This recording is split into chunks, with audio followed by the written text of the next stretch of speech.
Hey Beer Geeks, welcome to the Craft Beer Channel and welcome to the London Craft Beer Festival. We're here behind the bar at Tempest with our new best friend. Oh, sorry.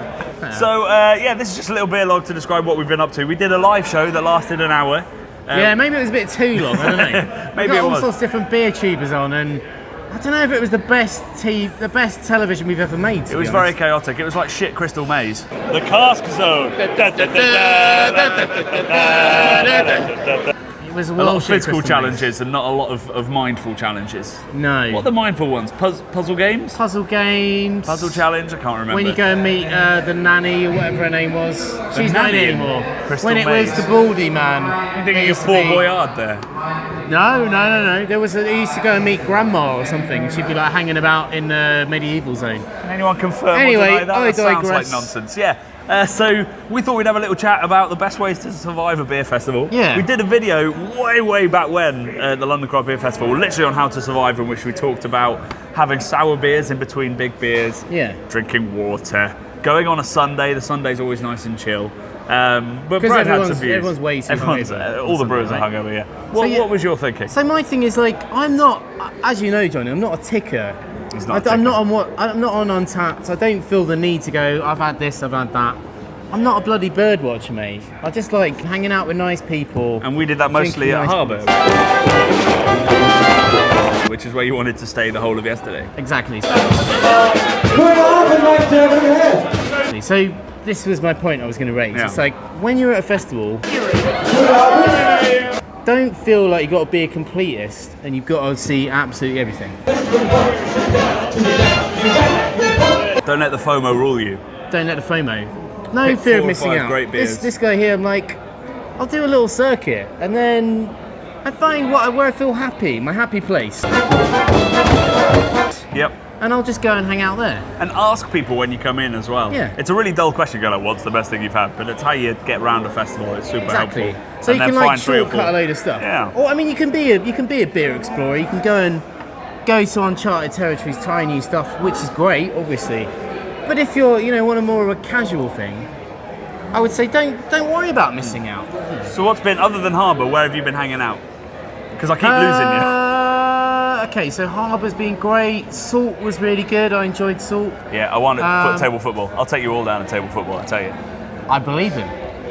We're at Tempest now. These guys are great. Yeah, their Pineapple Crush is delicious. Crush is and what was great. the thing you had? The All the leaves are brown, All the which leaves was just are like brown. amazingly complicated, 10.5% stout. yeah, burnt Which caramelly, wee It was heavy great. I loved it. barley wine stouty thing that was just undefinable and delicious. But there's so much here. We were just talking to a chap from Thornbridge, and I had a great chat with him about indie music and about Thornbridge, actually, and Jaipur in particular, being like a massive gateway beer for like. Yeah, I hordes mean, of anyone people, doesn't man. know, like Jaipur was conceived by one of the founders of Brewdog. Yeah. And he then quit there and founded Brewdog and founded Punk IPA. Very similar recipe, very similar concept.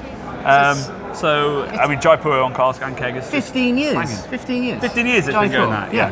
Amazing. So think about that. I mean, we started this in 2013. But I mean, I was drinking Jaipur, but I was drinking like Brooklyn, Jaipur, things like that, before we did It's already this. 9 years old, Jaipur, by the time we started which this is channel. mad when you Remarkable. think about that. Yeah. But he, made a fair point, which was like, it's a fridge filler, so it's still a credible beer. It's not like lost. I mean, obviously there's lots of cheeky styles out there now, but it's still like a tasty beverage. Yeah. I find myself, I'm the opposite of Brad. I do the adventures, and then I have about 10 different beers, my palate's smashed, and then I go and find the lager place, and I just stay there. So we went to Braybrook, they had their beer on Gravity out of the barrels, and their Keller Pils is just, sorry, Keller beer, not Keller Pils, it's just, Banging. unbelievable, yeah. So while we've been talking, all the B-roll that I've been shooting as I've been wandering around has been flashing up.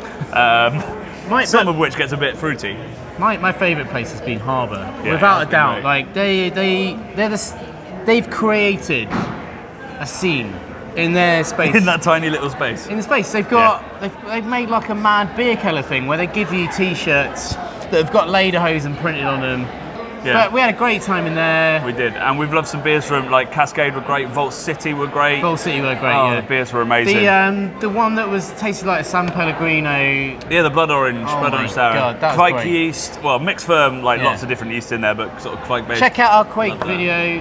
Yeah, we brewed a beer Yeah. in the wilds of Norway in the Arctic Circle, brewed with that yeast that ferments in 3 days. Usually it takes 10, 15. It was an amazing It's thing. mad. I mean, it's interesting why people don't use it more because it's It's becoming a big thing. I tell you, Yeah. we'll have to do a fake-based beer review thing because now people are realizing, well, if we can make a beer in 3 days, think how much more beer we can churn out without having to invest in more steel and more stuff like that. But we won't get into that. It's just a little beer log we thought we'd do, show off the festival.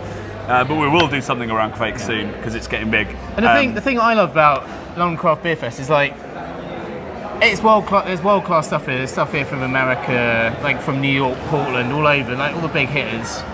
Obviously, they got Cloudwater. They got there's like stuff like Beavertown, like big boys like. But then they champion the small guys as well. So they've got that. I don't know what the program's called, where Vault City raise the bar. Raise the bar. So they like champion the new guys. Yeah. So they've got this competition you can win, and they'll give you a space here. I think it's free.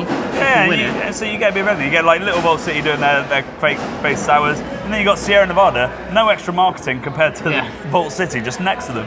It's an amazing place, and it's a party as well, LCBF. Like where other festivals are very geeky, this one's all about the music and the vibe and the people, as well as the beer. So yeah, this it's definitely my favourite London Craft Beer Festival. Yeah, by a long way. One of my favourite festivals in the and Tobacco Notch is beautiful. Yeah. So guys, let us know what you love about craft beer festivals and which are the best craft beer festivals, because we'd love to go to some more around the world, because obviously everyone does it differently.